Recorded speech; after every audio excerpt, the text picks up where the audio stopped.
욥기 2장 1절로 6절까지입니다.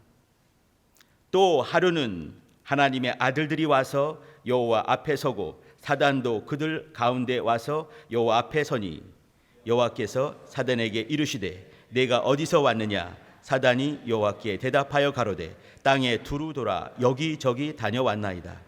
여호와께서 사단에게 이르시되 네가 내 종 욥을 유의하여 보았느냐? 그와 같이 순전하고 정직하여 하나님을 경외하며 악에서 떠난 자가 세상에 없느니라. 네가 나를 격동하여 까닭 없이 그를 치게 하여서도 그가 오히려 자기의 순전을 굳게 지켰느니라. 사단이 여호와께 대답하여 가로되 가죽으로 가죽을 바꾸 사람이 그 모든 소유물로 자기의 생명을 바꾸올지라. 이제 주의 손을 펴서 그의 뼈와 살을 치소서. 그리하시면 정령 대면하여 주를 욕하리이다. 여호와께서 사단에게 이르시되 내가 그를 네 손에 붙이노라. 오직 그의 생명은 해하지 말지니라. 아멘. 오늘 같이 나눌 말씀은 하나님 나라, 하나님, 사단, 욥 그리고 영적 실상이라는 제목을 가지고 특별히 고난에 대한 얘기를 잠깐 말씀을 가지고 나누도록 하겠습니다. 욥기에는 지금 이제 우리가 2장을 읽었는데요. 42장까지 되어 있습니다. 그 중에 1장, 2장이 이제 서론 같은 부분이 되겠지요. 1장, 2장 가운데 사단이란 말이 참 많이 나옵니다. 한번 세어보니까 14번 나옵니다. 성경 전체로 보게 되면 55번이 등장하거든요. 그러면 약 한 4분의 1이 좀 넘게 이 사단이란 말이 등장을 하는 것이에요. 우리가 이제 잘 배운 부분이 있다고 생각되는데 성경에는 이렇게 하나님 얘기가 나오죠. 사람들 속에서, 사람들의 역사 속에서 사람들이 일이 나오는 것 같지만 하나님이 등장하십니다. 또 원수가 나오는데 사단이 등장을 하는 것이죠. 오늘 같이 볼 것이 제목을 제가 잡기를 이렇게 하나님, 사단, 욥 이렇게 했습니다. 성경에 나와 있는 중요한 등장인물들이 될 거라고 생각이 됩니다. 이 중에 사단이란 말이 이제 이렇게 총 55번 등장하는 중에 14번 나왔다 한다면 굉장히 많은 분량 나오는 게 되는 거죠. 이 사복음서 마태, 마가, 누가, 요한을 하더라도 16번밖에 등장하지 않습니다. 그 중에 우리는 14번 나오는 1장과 2장을 지금 보고 있는 중입니다. 사단이 얼마나 지혜로울지 우리 성도님들 가늠이 되십니까? 이 지혜라고 했을 때 말이죠. 보통 이제 IQ라고 말하기도 하지만 사실은 이 지혜라고 한다면은 이 경험치를 무시할 수가 없을 것입니다. 그러면 이렇게 오래 사시면 오래 사실수록 지혜가 있을 수가 있는 것입니다. 물론 이제 나쁜 부분으로 완고한 부분도 있을 수 있습니다. 그러나 신앙이라 한다면 완고함을 제해버리고 하나님의 지혜만, 백발은 영광이 있다 이렇게 말하지 않습니까? 그렇기 때문에 어린 사람들은 연세가 높으신 분들 앞에 고개를 숙여야 될 이유가 있는 것이죠. 연륜이 있기 때문에 그런 것이고 또 오래 살아오시면서 고생하시면서 몸에 체득한 지혜가 있기 때문에 그렇습니다. 그런 면에서 하나님 하시게 되면 영원하신 분이시니까 정말 지혜와 지식의 근본이 되시는 것 당연한 것 아니겠습니까? 그러면서 사단이 얼마나 지혜로울까를 한번 생각해 주시기 바랍니다. 어떤 분들은 이렇게 책을 많이 보시고 어떤 분들은 또 이렇게 여행을 많이 다니시고 또 여러 일들을 많이 겪으면서 어른들 보게 되면 이렇게 내가 경험한 것을 책으로 쓰게 되면은 큰 대하소설을 몇 권 쓰고도 남는다 이렇게 하지 않습니까? 근데 그것이 뻥이 아닙니다. 그럴 수 있는 것이죠. 오래 살면서 많은 경험들을 하시면서 지혜가 있어서 가능한 것이죠. 그렇다 한다면 사단은 어떻겠습니까? 사단은 말이죠. 이 우주가 만들어지기 이전부터 있었던 존재입니다. 성경에 여기도 우리가 금방 본 것처럼 여기저기 다녀왔다 이렇게 했습니다. 그게 뭐겠습니까? 여러 것을 많이 보고 또 역사하고 회방 놓고 정말 애먼 짓 하고 못된 짓 하고 그 모든 일들 그놈에 무엇이 있겠습니까? 사탄 있지 않겠습니까? 근데 이렇게 여기저기 다녀오고 여러 경험들을 하고 오랜 세월들을 하늘의 것들을 경험도 하고 이 땅의 것들을 경험을 하고 수세기, 수천 년, 수억 년, 수십억 년, 수백억 년을 살아왔던 경험이 있는 것이요. 그러면 인생이 감히 인생의 지혜 가지고 싸워서 이길 수 없는 자가 사단인 것 같습니다. 하나님의 지혜, 하나님의 능력이 아니곤 이길 수가 없겠지요. 자, 그러면서 이제 같이 이제 나누고 싶은 얘기는 사단이 그런 존재다 이랬는데, 이 사단이 드디어 이제 욥에게 가까이 다가오면서 욥을 힘들게 만드는 그 대목입니다. 성경이 욥기는 42장으로 되어 있습니다. 우리가 지금 1, 2장을 보고 있는데 여기 이제 서론 같은 부분이 있죠. 이제 욥에게 다가온 그 모습, 하나님과 욥 사이에 끼어들게 되면서 이렇게 까닭 없이 이런 말이 두 번 나오게 되는데, 까닭 없이 욥에게 이제 이렇게 그 욥을 시험하면서 또 이제 하나님께 이렇게 그 사단이 하는 말이 뭐냐면, 욥이 까닭 없이 하나님을 섬기겠습니까? 이렇게 말을 하는 거예요. 그게 뭐겠습니까? 까닭이 있다는 얘기죠. 그 저변 속에는 뭐냐면 이 마귀가, 이 사단이 까닭 없이 우리 하나님께 감히 덤벼들었던 그 모습이 슬쩍 깔려 있다고 보면은 틀리지 않습니다. 그 이제 사단이 가까이 오게 되는 그 1장, 2장 얘기가 있고, 3장부터 이제 이 31장까지 내용 보게 되면 세 명의 친구들, 이제 엘리바스, 빌닷, 소발이, 소발 돼지발이 여기 소발입니다. 소발이 오게 되면서 이 세 친구와 이제 이 욥과의 대화가 긴 대화로 나오게 되죠. 이 속에는 뭐냐면 이 인간의 지혜를 가지고 이 욥을 정죄하는 그 대목입니다. 이 모습은 온전치 못한 모습이죠. 하나님의 지혜로 접근하지 못한 것이에요. 이 인간의 지혜를 가지고 당시에 시대적인 어떤 사상을 가지고 덤벼드는 그 모습이 있습니다. 시대적인 사상 기억해 두시기 바랍니다. 그 다음에 32장부터 37장까지 보시게 되면 엘리후란 좀 젊은 사람이 등장을 하죠. 젊은 사람이 등장하게 되면서 이 사람은 좀 다르게 접근을 했습니다. 이 사람은 자기 지혜 정도가 아니라 하나님의 말씀을 가지고 접근하게 되는 것이에요. 그리고 38장부터 드디어 이제 하나님 등장을 하시죠. 38장부터 41장까지 이렇게 하나님 말씀하세요. 내가 폭풍 가운데, 이제 하나님께서 말씀으로 하시는 거죠. 산의 대장부처럼 허리를 동여매고 내가 네게 하는 말을 들으라 말씀하시면서 하나님 말씀을 하세요. 근데 하나님 말씀을 가만히 보게 되면 말이죠, 욥이 고난받는 그 이유를 말씀하지 않습니다. 욥아, 내 고난의 의미가 무엇인지 아느냐, 이렇게 하지 않습니다. 또 하나님께서 이렇게 하나님의 의가 무엇인지 아느냐, 이렇게 말씀하지 않으세요. 하나님께서 말씀하신 것도 참 묘합니다. 사람의 마음속에 지혜를, 총명을 심겨준 분이 누구시겠느냐. 네가 눈의 근본, 눈이 하늘 창고에 어떻게 담겨 있는지 아느냐, 물이 어떻게, 또 비가 어떻게 내리는지, 이슬이 어떻게 내리는지 내가 아느냐.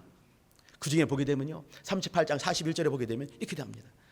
까마귀 새끼가 하나님을 향하여 부르짖으며 배가 고파서 이렇게 울부짖을 때 그 양식을 마련해 주신 분이 누구시겠느냐, 이렇게 물어보세요. 까마귀 새끼까지 등장을 했습니다. 타조가 알을 낳게 되는데, 타조가 알을 낳게 되면 타조가 품지 않지요. 타조는 알 낳자마자 바로 도망가 버리고 맙니다. 겨우 한 것이 뭐냐면 이렇게 이 달과 있는 모래에 알 낳고 덮어놓는 정도밖에 안 하는 거죠. 그리고 그냥 도망가 버리고 마는 것이에요. 품어주지 않습니다. 그때 이 타조 알이 어떻게 깨고 타조 새끼가 나오는지, 또 타조에게 또 그렇게 지혜를 주지 않은 그 이유가 무엇인지, 이런 걸 말씀을 하세요. 내가 풀을 먹는 하마를 본 적이 있느냐. 이 하마는 사실 이 하마가 아닙니다. 성경에 나와 있는 좀 고유한 동물인 거죠. 이 아가미가 있는 악어를 본 적이 있느냐. 악어는 파충류이기 때문에 아가미가 없죠. 근데 아가미로 해석을 해놨습니다. 레비아탄이라는 건데. 근데 이렇게 이런 모든 짐승들, 이것들을 만든 그 하나님이 어떤 분이지 아느냐, 이렇게 말씀을 하세요. 이건 뭐냐면 이 욥이 고난 중에 주님께 막 그냥 안타까운 중에 있을 때 욥의 고난을 터치하지 않으시고, 또 하나님께서 하나님의 의, 욥은요 이렇게 하나님의 의에 대해서 도전한 어떤 부분이 있습니다. 내가 무엇이 부족해서 내가 이런 고통을 당해야 되겠습니까? 저는 정말 의로운 자입니다. 이렇게 말을 했습니다. 이때 하나님의 의에 대해서 슬쩍 말씀할 수도 있겠지만 거기에 말씀하지 않으세요. 그러면서 이렇게 이것을 내가 아느냐, 까마귀 새끼를 내가 먹인 적이 있느냐, 독수리가 이렇게 그 절벽 꼭대기에 이 둥지를 틀 때 내가 그것을 왜 그런지 아느냐, 이 별들 하늘에 탁 달 때 이것을 본 적이 있느냐, 이렇게 말씀하시는 그 하나님. 그리고 마지막 42장에 이렇게 이제 욥이 하나님께 대답하는 그 장면이 있습니다. 내가 사나이 대장부처럼 허리를 동이고 폭풍 가운데서 막 말씀하시는 그 하나님의 음성에 대답하라 했을 때 대답하는 장면이 나와요. 제가 이제 좀 이따 볼 텐데 하나님께서 사단에게 말씀하시는 그 대목을 우리 읽었습니다. 하나님께서 사단에게 말씀을 하세요. 사단이 또 하나님께 이렇게 대답을 하지요. 그런가 하면 또 하나님께서 폭풍 가운데 욥에게 하시는 말씀들이 있습니다. 욥이 맨 마지막에 이렇게 이제 42장에서 이렇게 자신의 고백을 하는 장면이 1절부터 6절까지 나오게 됩니다. 우리는 이 대목에서 말이죠, 이 욥기를 보면서 하나님의 의로우심, 하나님의 사랑하심, 의로우심, 그 얘기와 하나님을 향한 인생들이죠. 여기 욥이 나오는데 하나님을 향한 하나님의 의, 또 하나님을 향해서 믿음을, 하나님을 향한 그 믿음이 있습니다. 하나님을 향한 믿음 분명히 있지요. 그런데도 불구하고 우리 가운데, 우리의 삶 가운데 또 떨어지는, 삶 가운데 이 가슴에 팍팍 박히기도 하고 육체 가운데 힘든 것도 있고 심령 가운데 상함도 있는 그런 상처들, 고난이 또 있습니다. 하나님의 신앙이 분명히 있지요. 그런데 현실적으로 우리에게 다가오는 고난들이 있는 것이에요. 그 사이에서 고민하고 있는 욥을 지금 우리는 보고 있는 것입니다. 이것은 욥의 얘기 정도가 아닌 것이죠. 이것은 모든 인생에게 향한 일인 것 같습니다. 믿음이 분명히 있는데도 불구하고, 내 믿음이 있는데 나는 또 이 동일하게 매일매일 다가오는 이 아픔들, 이 고난들, 이 고통들, 이 환난들, 나는 어떻게 볼 것인가, 그 문제입니다. 먼저 욥이 살던 시대를 잠깐 말씀을 드리겠습니다. 욥기를 이제 찬찬히 봐주시면은 욥 시대에 이렇게 이제 그 재산을 말을 할 때 은과 금을 말하지 않았습니다. 뭘 말했나요? 약대가 몇 마리인지, 나귀가 몇 마리인지, 양이 몇 마리인지, 소가 몇 마리인지, 그리고 종들이 얼마나 많은지, 이것이 당시의 재산 개념이었습니다. 그러면 은과 금이 이 재산이었던 그런 시대가 아니란 얘기지요. 그러면 그 전 시대란 얘기지요. 그럼 언제겠습니까? 족장 시대를 말하는 것입니다. 그러면 여기 욥기는요, 족장 시대가 맞을 거다라고 보여지는 것이에요. 또 하나님의 이름이라 하더라도 하나님의 이름을 우리는 이제 여호와 이렇게 하지 않습니까? 물론 여기도 여호와라는 이름이 나오긴 나오지만, 그러나 이제 보게 되면 전능하신 하나님 이렇게 말했습니다. 전능자, 전능하신 하나님, 엘샤다이 하는 전능자 이렇게 말하죠.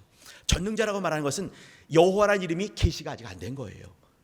여호와라는 이름이 등장하지 않은 것이죠. 그러면 모세 이전이라는 걸 알 수가 있습니다. 출애굽 이전이라는 걸 알 수가 있는 것이에요. 그럼 또 언제겠습니까? 족장 시대입니다. 욥이 아들들이 이렇게, 아들들 7명과 딸들이 3명이 있었는데 그 아들들 딸들이 이렇게 생일 때가 되면 지네끼리 모여서 잔치를 벌였습니다. 당시 잔치는요 한 일주일간 진행이 됩니다. 다 끝난 다음에 이제 아들내미 딸내미 다 모으는 거죠. 혹시라도 얘네들이 또 하나님 앞에서 죄를 범했을까봐 전전긍긍하면서 제사를, 정결례를 하고 제사를 드렸습니다. 누가 했냐면 욥이 했어요. 욥은 가장이었습니다. 가장이 이렇게, 이 말을 가장이 했다는 얘기는 뭐냐면 제사장이 등장하지 않았다는 얘기예요. 또 레위 지파라는 것이 없다는 얘기지요. 언제겠습니까? 모세 출애굽 이전이라는 걸 알 수가 있는 것이죠. 여러 가지 정황을 보더라도 족장 시대가 맞는 것입니다. 그러면 족장 시대에 당시 시대 정신이, 시대 사상이 어떤 것이었을까요? 어떤 이 종교적인 모습으로도 사회 삶에 있어도 정신이 어떤 정신이 있었을까요? 이것은 뭐냐면 인과응보입니다. 권선징악인 거죠. 선한 자는 복을 받고 악한 자는 징벌을 받는다. 징벌을 받을 때 그 징벌의 이유는 뭐냐면 하나님의 분노하심인 거죠. 그러면 하나님이 무엇에 분노하시겠는가? 개개인의 죄에 대해서 분노를 하시는 것이에요. 그 분노로 말미암아 인생 가운데는 고난과 환난과 어려움들이 닥치게 되는 것이죠. 이 3명의 친구들 엘리바스, 빌닷, 소발이 와서 하는 얘기가 뭐냐면 이 얘기입니다. 시대 정신을 가지고 얘기를 하는 거예요. 그 시대에 갖고 있는 신학적인 얘기들, 신앙적인 얘기를 가지고 얘기하는 것입니다. 내가 이와 같이 이렇게 어려움과 환난과 고난을 당하는 이유가 무엇이겠느냐? 내가 죄가 있어서 그런 것이 아니겠느냐? 하나님 앞에 회개하도록 해라, 이렇게 말했습니다. 내가 너라면은 이렇게 하겠다라고 이제 이 빌달도 말을 하고 소발 또 이제 이 엘리바스 이렇게 말을 하는 것이죠. 그 속에는 뭐냐면 하나님에 대한 진실한 그 신앙과 또 하나님이 어떤 분이라는 깊은 지식이 없는 것입니다. 당시 시대적인 얘기들, 정신들을 가지고 이 족장 시대의 정신을 가지고 접근을 하는 것이죠. 그때 욥은 이제 담대히 여러 가지로 말을 합니다. 이 세 명의 말들, 이 긴 대화 속에서 전부 다 무색하게 만들면서 욥이 이겨버리고 마는 것이죠. 내가 하나님 앞에 변백하리로다 이렇게 말하죠. 내가 정말 하얗다는 것, 심령이 하얗다는 것, 죄가 없다는 것을 내가 감히 변백하겠다라고 고백을 하는 것이에요. 거기에 대해서 세 명이 입을 다물고 맙니다. 자, 잠깐 우리 욥기 23장을 한번 가봐 주시기 바랍니다.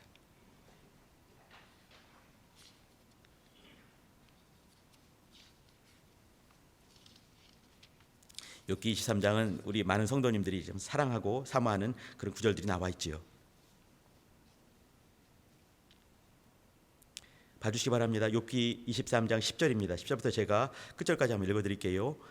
나의 가는 길을 오직 그가 아시나니. 이 앞에는 뭐냐면 내가 앞으로 가도 그가 아니 계시고 8절 9절입니다. 또 뒤로 가도 보이지 않고 왼편 오른편 보지만 배울 수가 없다 이 말이죠. 이것은 뭐냐면 하나님을 찾고 찾는 것이에요. 그 고난과 어려움과 그 모든 재산 다 날리고 10남매를 다 순간에 이렇게 이제 잃어버린 그 안타까움이 있는 거죠. 또 이제 부인이 와서 이제는 하나님 욕하고 죽어라 이렇게 말하기도 하고, 친구들이 와서 이제 위로의 말이 아니라 너는 죄인 아니냐, 너 죄가 있으니까 이 모양 된 거 아니냐, 막 이렇게 핍박할 때 이제 이렇게 말하는 겁니다. 하나님이 안 계신 것처럼 하나님이 나 없다 하시는 그 모습이 있는 것이죠. 그리고 나서 10절입니다. 나의 가는 길을 오직 그가 아시나니 그가 나를 단련하신 후에. 이것은 뭐냐면 내가 지금 환난 받는 것은 뭐냐면 마치 정금을 만들어내는 그런 시간과 같다라고 믿음의 고백을 하는 것입니다. 그가 나를 단련하신 후에는 내가 정금같이 나오리라. 내 발이 그의 걸음을 바로 따랐으며, 자기의 이 정직함을 말하는 것이에요. 자기의 의를 말하는 것입니다. 내가 그의 길을 지켜 치우치지 아니하였고 내가 그의 입술의 명령을 어기지 아니하고 일정한 음식보다 그 입의 말씀을 귀히 여겼구나. 욥기는 족장시대라고 했습니다. 그럼 창출의 미신이 없는 겁니다. 근데도 불구하고 하는 말이 뭐냐면 나는 그의 말씀을 귀히 여겼다 이렇게 말했습니다. 얼마나 영감 있는 사람이겠어요. 아무튼 한번 봐주시기 바랍니다.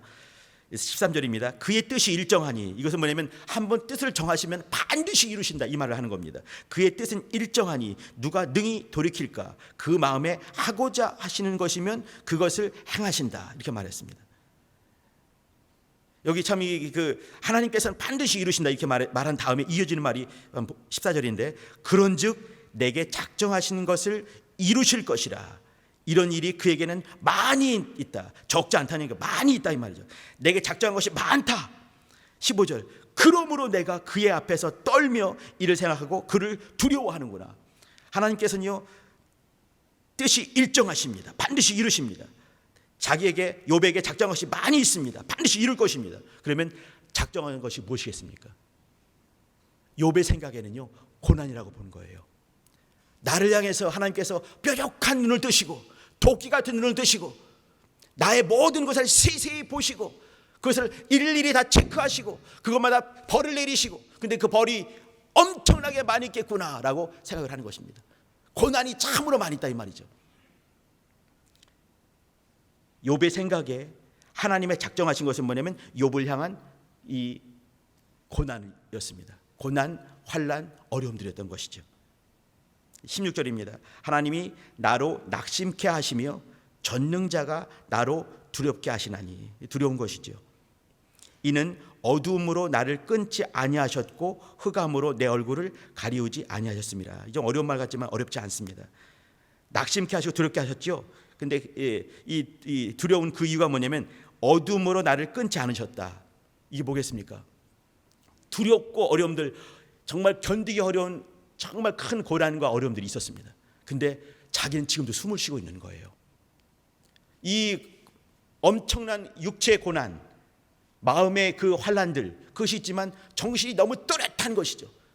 사실 우리 사람들은 아주 큰 고통일 때 정신을 잃지 않습니까? 큰 고통이 있으면 육체의 어려움이 따라서 정신을 잃어버려요. 근데 욥은 정신을 잃지를 않는 거예요. 차라리 이제 어느 순간에 이제 너무 큰 고통이 왔을 때 딱 호흡이 딱 멈추면 좋을 텐데 호흡이 그냥 가고 있는 거예요. 이 큰 고통과 이 어려움 중에도 자기는 또렷한 정신을 가지고 그 모든 고통을 다 일일이 다 경험하고 있는 것입니다. 왜 그러겠습니까? 하나님께서 작정하셨기 때문에 그렇다는 거예요. 그것이 두려운 거죠. 내가 이 큰 고통이 왔을 때 어둠이 내 얼굴을 가리지 않고 어둠이 나를 딱 호흡을 멈추게 한다면 나는 더 이상 호흡하지 않고 고통 가운데 있지 않을 텐데 자기는 이렇게 호흡을 하고 있고 이 적나라한 고통들을 겪고 있는 것이죠. 왜 그러겠는가? 욥의 생각에는 뭐냐면 두려움이 두 가지였는데 이 고통 중에도 자기는 호흡한다는 것과 또 하나는 뭐냐면 이 고통 가운데 호흡하는 이유가 무엇이겠는가? 하나님이 나를 사랑하지 않는구나. 그것이었습니다. 사랑하지 않았기 때문에 이 큰 고통이 올 즈음에 하나님께서는 우리 이제 사실 이제 신약 시대에 없기 때문에 그러겠죠, 그죠? 이 고통 당할 즈음에 큰 고통을 당할 즈음에 피할 길 내신 주님 아니시겠습니까? 근데 욥에게는 피할 길을 막아버리신 거예요. 아들 죽는 것 다 보게 만든 것이죠. 10남매가 일순간에 죽는 거, 모든 재산이 일순간 다 날아가 버리는 거, 스바의 어떤 사람들이 또 이제 갈대아 사람들이 하늘에 천둥 번개가 내리게 되고 그러면서 이것들이 죽는 것이 일순간이 아니었습니까? 한순간에 죽어버린 거예요. 하루, 이틀, 사흘, 3일 만에 이루어진 사실이에요. 자기 아내 왔지요. 자기 이 3명의 친구가 와서 7일 동안 밤낮 없이 울면서 보고 울고 보고 울면서 하는 말들이 뭐냐면 너 죄 범한 것 아니겠느냐, 그 말을 하는 거죠. 너무 고통스러운 거죠. 자, 여기 이제 욥은 하나님에 대한 그 신실함은 있었습니다. 매 순간순간마다 혹시 아들내미들이 딸내미들이 죄를 범했을까 봐 이렇게 이제 정결례를 행하면서 제사를 드리고 또 이렇게 했습니다. 이 앞부분에 보게 되면 이렇게 말을 하죠. 내가 두려워하는 일이 내 앞에 닥쳤고 내가 그 무서워하던 그 일들이 내 몸뚱아리 안에 미쳤구나, 이렇게 말했습니다.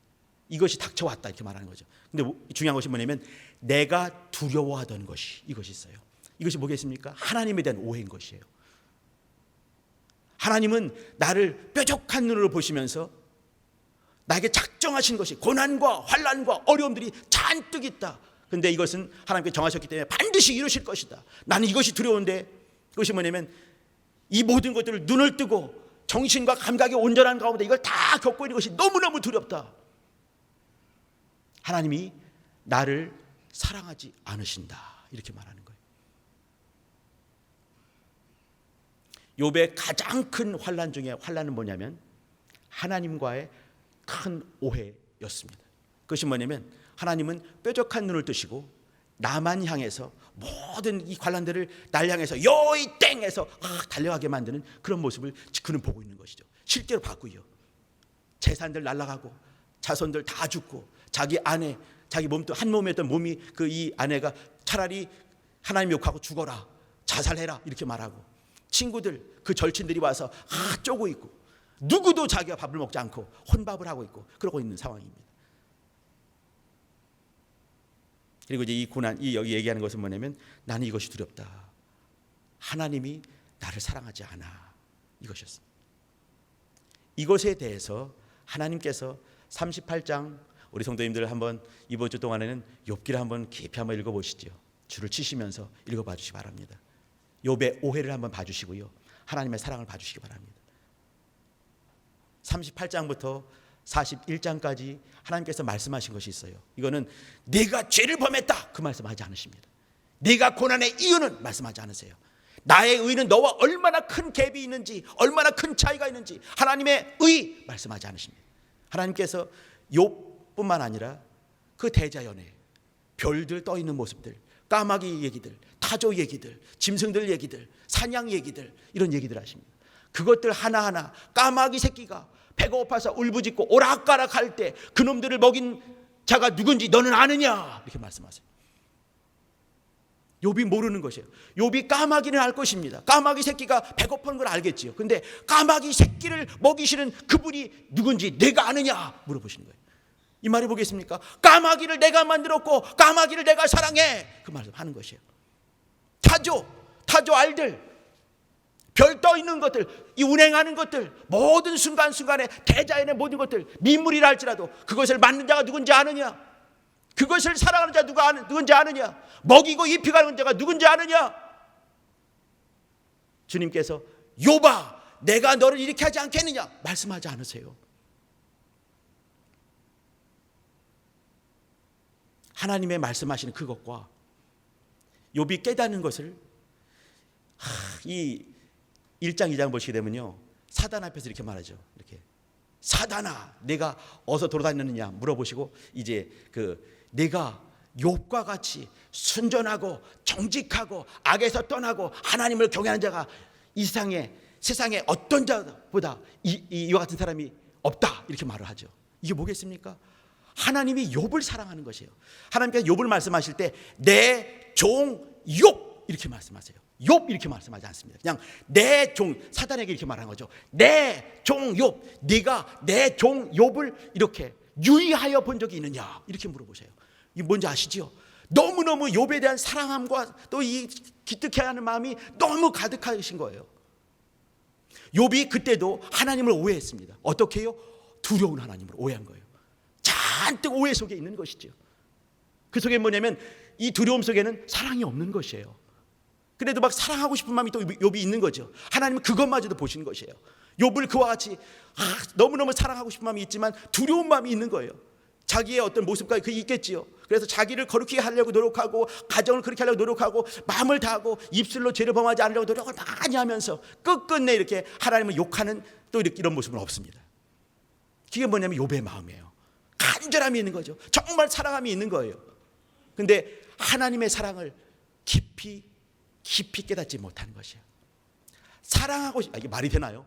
사랑하는 것은 분명한데 이것을 깊이 하나님이 나를 사랑하시는구나, 하나님이 자기를 사랑한 걸 알기 때문에 그렇게 한 것이 아니라 하나님의 두려운 그것 때문에 그가 열심을 다해서 자기의 또 이 모습들을 지켜갔습니다.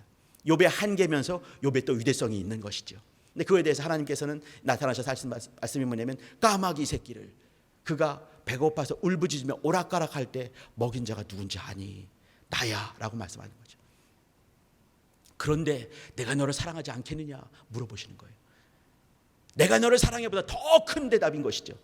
I love you! 더 큰 대답은 뭐냐면 하나하나 환경들을 쭉 38장, 39장, 40장, 41장까지 계속해서 대자연의 일들을 말씀하시면서 하나님의 성품을 말씀해 주시고 또 이 까마귀 새끼까지 사랑하시는 그 사랑을 보여주십니다. 그때 거꾸러지는 모습이 욥이 있어요. 한번 우리 42장을 한번 가보십니다. 우리 5절 6절입니다.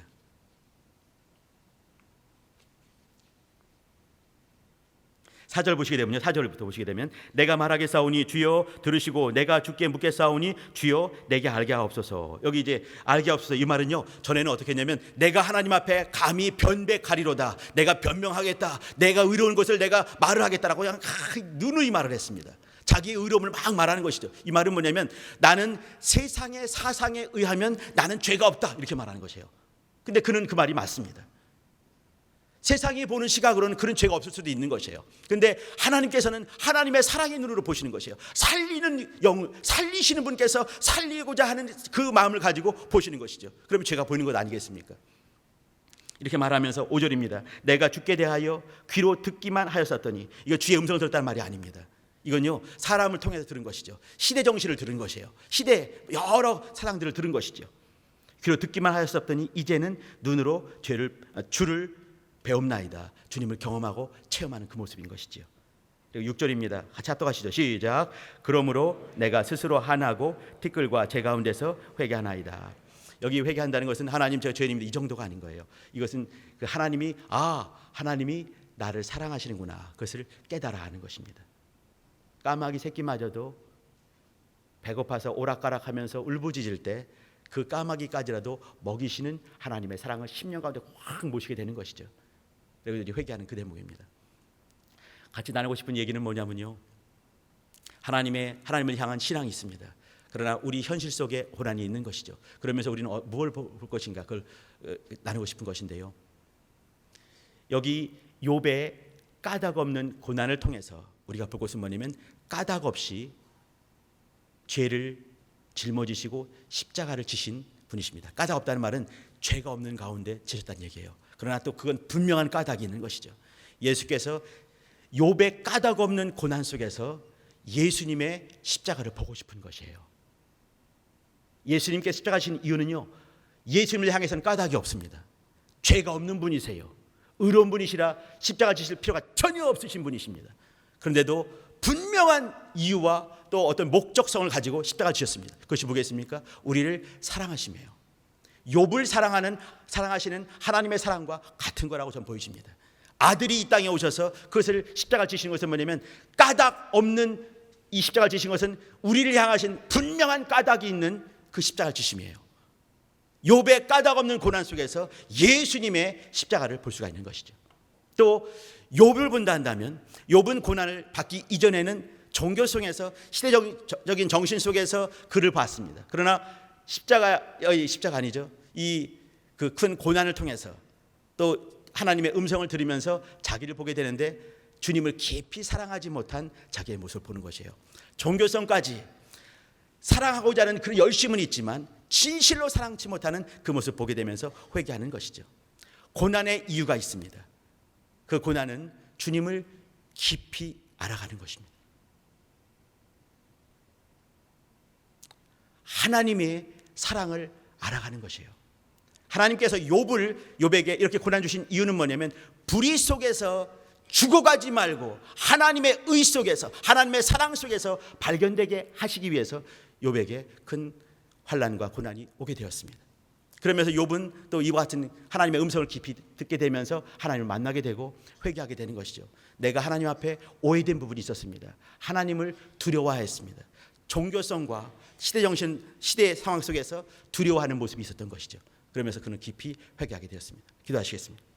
우리 가운데도, 우리 교회 가운데도, 우리 가운데도 각각의 영혼과 가정 속에도 고난이 있을 수 있습니다. 그 고난 가운데 하나님께서 하시고 싶은 얘기는 뭐냐면, 불의 가운데서 죽어지지 말고 하나님의 사랑 가운데서, 하나님의 공의 가운데서 살게 하시기 위해서 우리에게 여러 가지 환난과 고난과 어려움들이 있습니다. 이 속에서 하나님을 깊이 만나고 하나님께 회개하며 돌이키며 주님 앞에 오해된 부분을 떨쳐버릴 수 있는 나 영혼 되게 도와주시고, 우리 교회 되게 도와주시고, 우리 가정 되게 도와달라고 같이 통성으로 기도하시겠습니다.